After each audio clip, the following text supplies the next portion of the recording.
so warmly received yesterday here in Davos, it is now my great pleasure to officially welcome the President of the United States, Donald J. Trump, to the closing session of the World Economic Forum's annual meeting 2018. Mr. President, you cannot imagine how much we are looking forward to your speech. Not just the 3,000 leaders assembled here in Davos, but also the millions joining us globally, thanks to the presence of key media from around the world. Mr. President, on behalf of the business leaders here in the room, let me particularly congratulate you for the historic tax reform package passed last month, greatly reducing the tax burden of US companies, fostering job creation, as well as stimulating economic growth in the United States, but also providing a tremendous boost to the global economy. Davos is the place where leaders of states and industry come and work together in the pursuit of global peace and prosperity. We live in an interdependent world where decisions made by one nation, particularly by the United States, impact all other countries.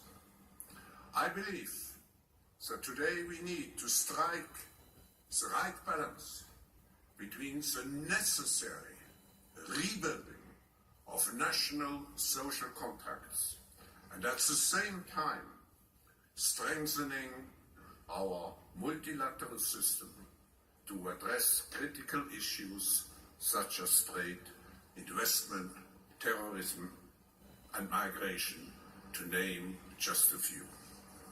Mr. President, the role of the United States and your personal leadership is absolutely essential.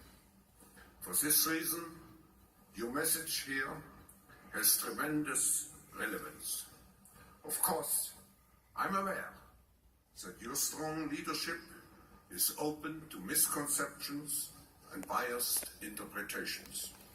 Therefore, it is so essential for us in the room to listen directly to you.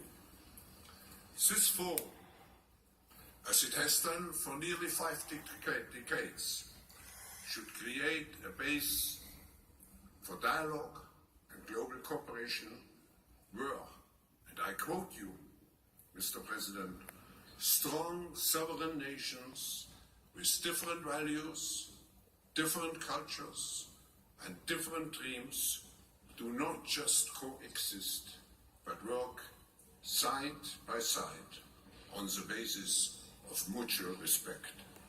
Ladies and gentlemen, please welcome the 45th President of the United States, Donald J. Trump, to the stage.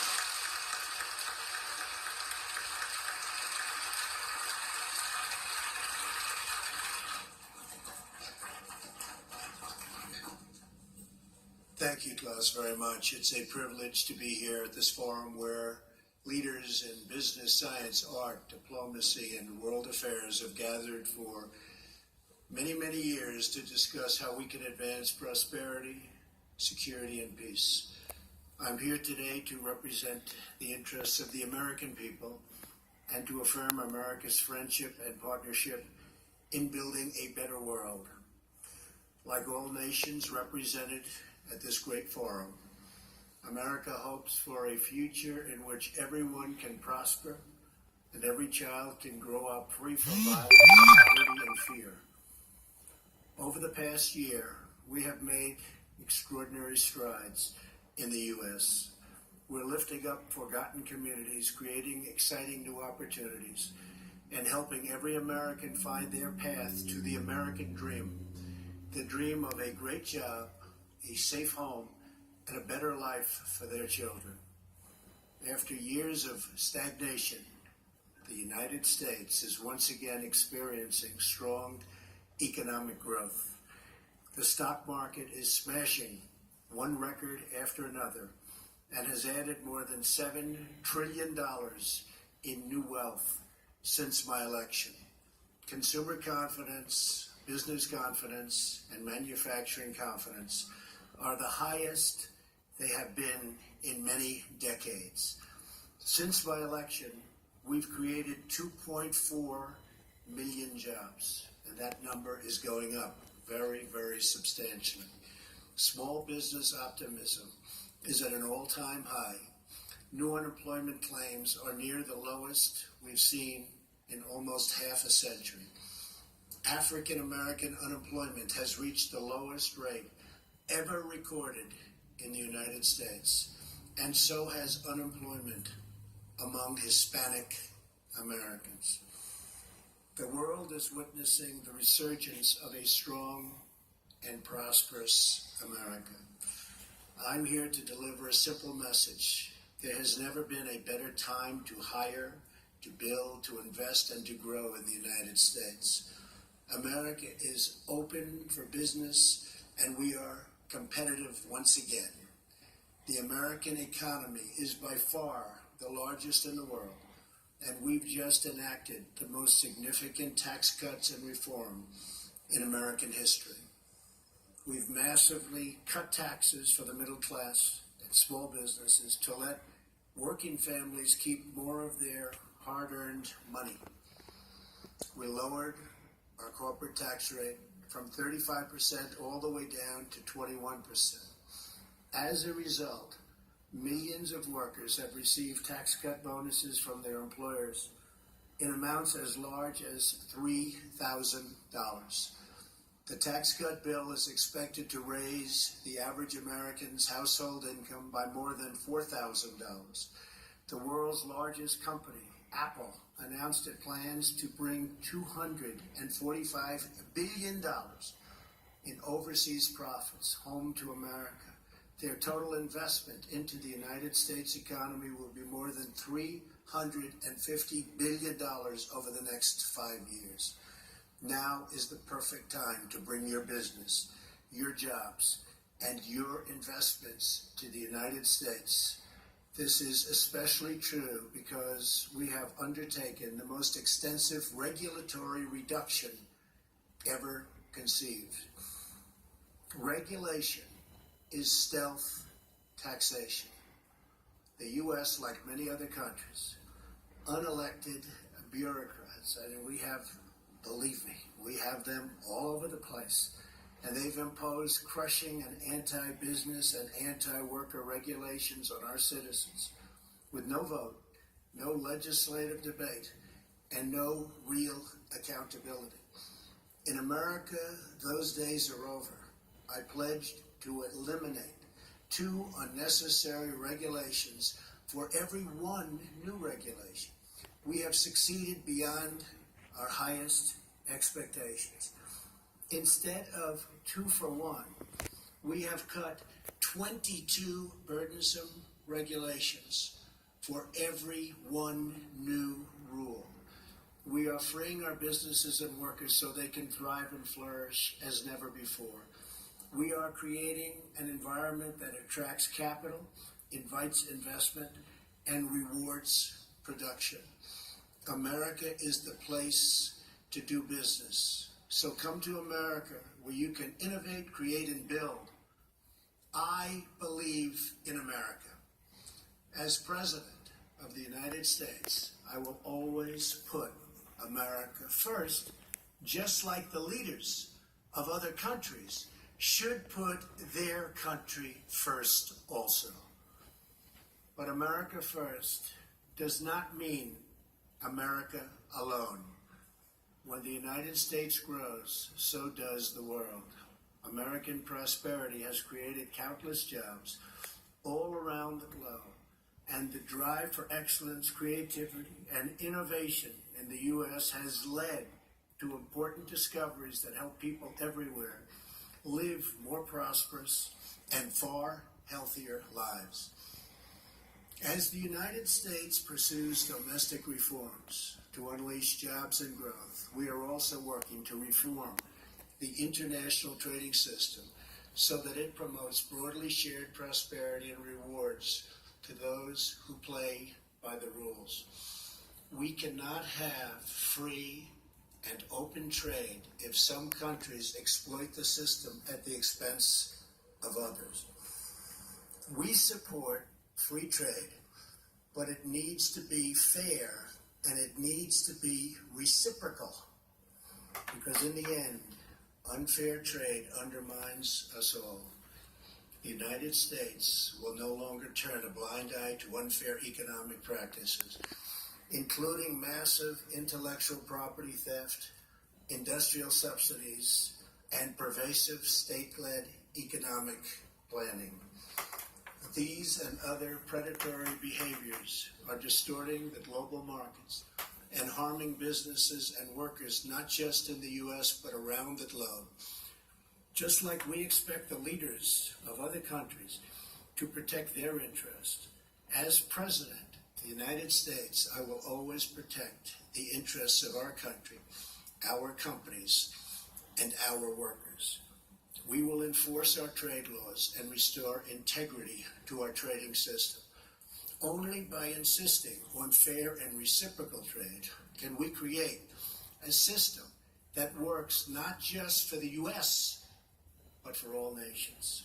As I have said, the United States is prepared to negotiate mutually beneficial bilateral trade agreements with all countries. This will include the countries in TPP, which are very important. We have agreements with several of them already. We would consider negotiating with the rest, either individually or perhaps as a group, if it is in the interests of all. My administration is also taking swift action in other ways to restore American confidence and independence. We are lifting self-imposed restrictions on energy production to provide affordable power to our citizens and businesses and to promote energy security for our friends all around the world. No country should be held hostage to a single provider of energy. America is roaring back, and now is the time to invest in the future of America. We have dramatically cut taxes to make America competitive. We are eliminating burdensome regulations at a record pace. We are reforming the bureaucracy to make it lean, responsive, and accountable, and we are ensuring our laws are enforced fairly. We have the best colleges and universities in the world, and we have the best workers in the world. Energy is abundant and affordable. There has never been a better time to do business in America. We are also making historic investments in the American military because we cannot have prosperity without security. To make the world safer from rogue regimes, terrorism, and revisionist powers, we are asking our friends and allies to invest in their own defenses and to meet their financial obligations. Our common security requires everyone to contribute their fair share.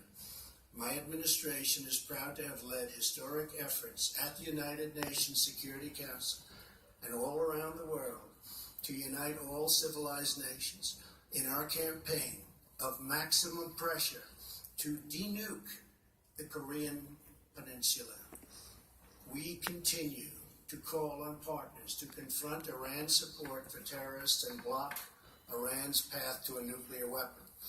We're also working with allies and partners to destroy jihadist terrorist organizations such as ISIS, and very successfully so. The United States is leading a very broad coalition to deny terrorists control of their territory and populations, to cut off their funding, and to discredit their wicked ideology. I am pleased to report that the coalition to defeat ISIS has retaken almost 100% of the territory once held by these killers in Iraq and Syria. There is still more fighting and work to be done and to consolidate our gains. We are committed to ensuring that Afghanistan never again becomes a safe haven for terrorists who want to commit mass murder to our civilian populations. I want to thank those nations represented here today that have joined in these crucial efforts.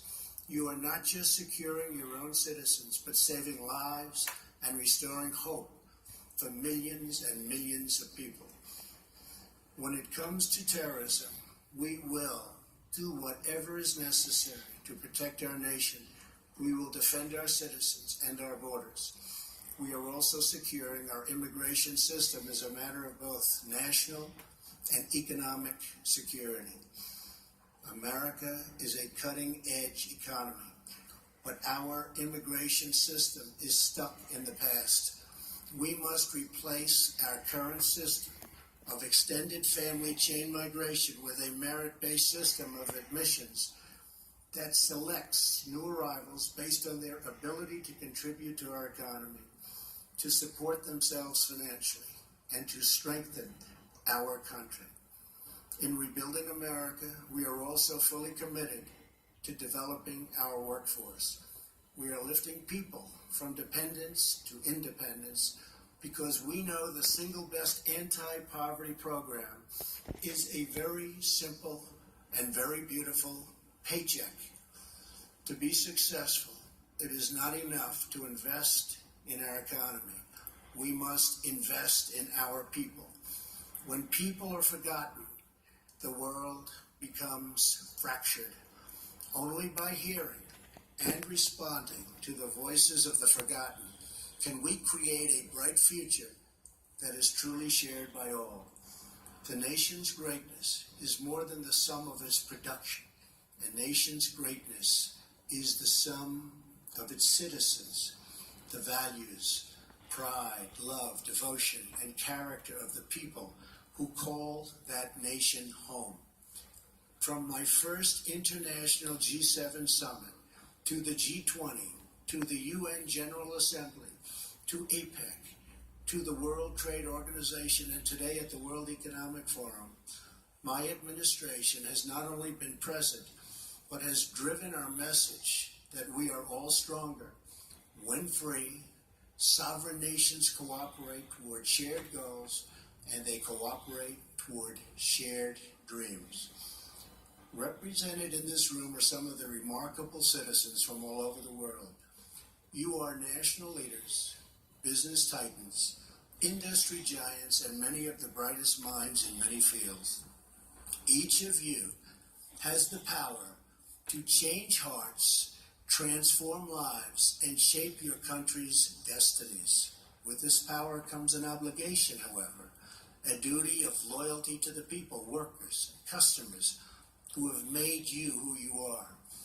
So together, let us resolve to use our power, our resources, and our voices, not just for ourselves, but for our people, to lift their burdens, to raise their hopes, and to empower their dreams, to protect their families, their communities, their histories, and their futures.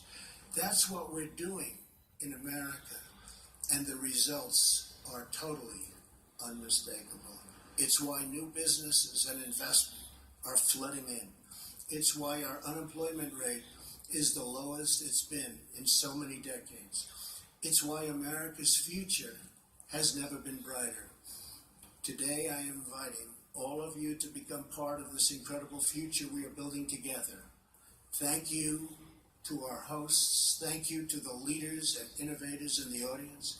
But most importantly, thank you to all of the hardworking men and women who do their duty each and every day, making this a better world for everyone. Together, let us send our love and our gratitude to make them, because they really make our countries run. They make our countries great. Thank you, and God bless you all. Thank you very much.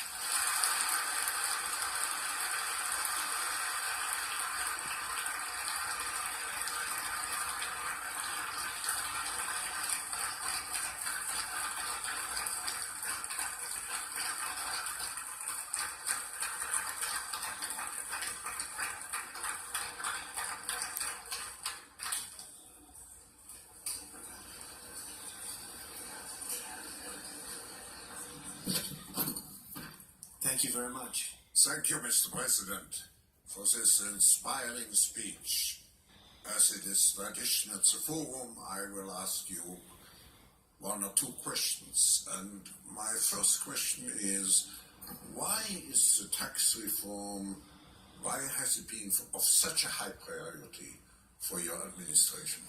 Well, first of all, Klaus, I want to congratulate you. This is an incredible group of people. We had dinner last night with about 15 leaders of industry, none of whom I knew, but all of whom I've read about for years, and it was truly an incredible group. But I think I have 15 new friends. So this has been really great what you've done in putting it together, the Economic Forum.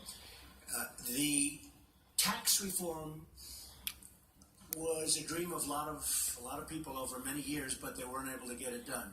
Many people tried.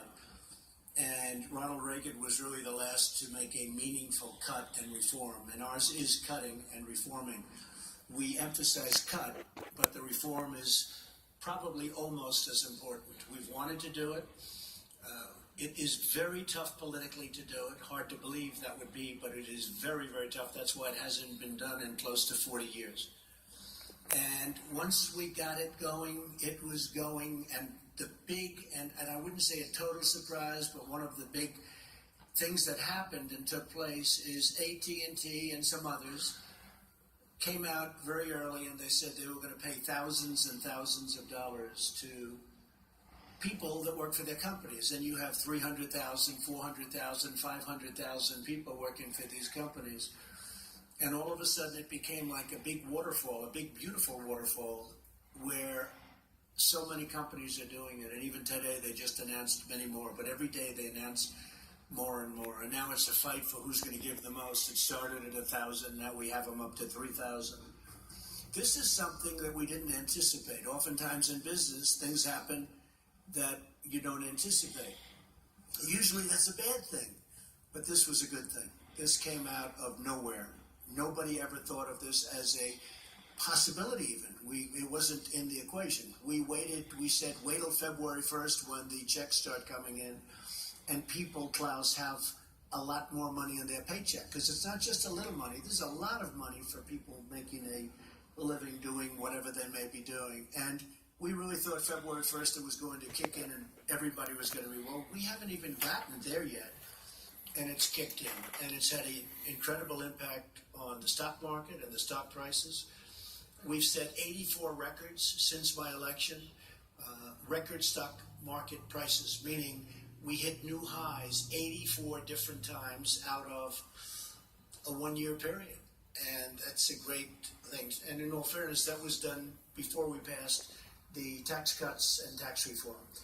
So what happened is really something special. Then, as you know, and as I just said, Apple came in with $350 billion. And I tell you, I spoke with Tim Cook. I said, Tim, I will never consider this whole great run that we've made complete until you start building plants in the U.S. And I will tell you, this moved up very substantially. But when I heard 350, I thought they were talking $350 million. And by the way, that's a nice sized plant. Not the greatest, but not bad. And they said, no, sir, it's $350 billion. I said, that is something. Well, we have tremendous amounts of money, including my newfound friends from last night. Great companies, they're all investing. When one of the gentlemen said he's putting in $2 billion because of the tax cuts, I said to myself, wow, he's actually the cheap one in the group, because they're putting in massive numbers of billions of dollars. So I think you have a brand new United States. You have a United States where people from all over the world are looking to come in and invest. And there's just nothing like what's happening. And I just want to finish by, I have a group of people that have been so outside. I have a whole lot of them, so I won't introduce because then I'll insult at least half of them. But I've had a group of people that work so hard on this and other things. And we're really doing, we had a great first year, so successful in so many different ways. And there's a tremendous spirit when you look at all of the different charts and polls, and you see, as an example, African American unemployment at the historic low. It's never had a period of time like this. Same with Hispanic. Women at a 17-year low. It's very heartwarming to see, but there's a tremendous spirit in the United States. I would say it's a spirit like I have never witnessed before. I've been here for a while. I have never witnessed the spirit that our country has right now. So I just want to thank you all and all of those that are pouring billions of dollars into our country or $10 into our country. We thank you very much. Thank you. Mr. President, I will ask you maybe a personal question, but before doing so, I just Sounds would very like to interesting. acknowledge. I didn't know about this one. I would like to acknowledge the strong Yes. presence of your cabinet members here, Yes. who tremendously contributed to the discussions. Good. The last I would days. like to do that. That's very good. Yeah. Now, Stephen, Wilbur, Gary, Robert, even my general and my various other generals, you know. We're making our military protection a little bit better for us, too. So thank you very much. Does everybody understand that? I think so. Thank you all for being here. now my maybe personal question would be, what experience from your past have been most useful in preparing you for the presidency? Well, being a businessman has been a great experience for me. I've loved it. I've always loved business. I've always been good at building things, and I've always been very successful at making money. I'd buy things that would fail, that would be failures, and I'd turn them around and try and get them for the right price, and then I'd turn them around and make them successful. And I've been good at it, and that takes a certain ability. And, you know, historically, I guess there's never really been a businessman or business person elected president. It's always been a general or a politician. Throughout history, it's always been a general. You had to be a general, but mostly it was politicians. You never have a businessman. And then, in all fairness, I was saying to Klaus last night, had the opposing party to me won, some of whom you backed, some of the people in the room, instead of being up almost 50%, the stock market is up since my election almost 50%. Rather than that, I believe the stock market from that level, the initial level, would have been down close to 50%. That's where we were headed. I really believe that. Because they were going to put on massive new regulations. You couldn't breathe. It was choking our country to death. And I was able to see that, Klaus, as a business person. The other thing is I've always seemed to get, for whatever reason, a disproportionate amount of press or media. And throughout my whole life, somebody will explain someday why, but I've always gotten a lot.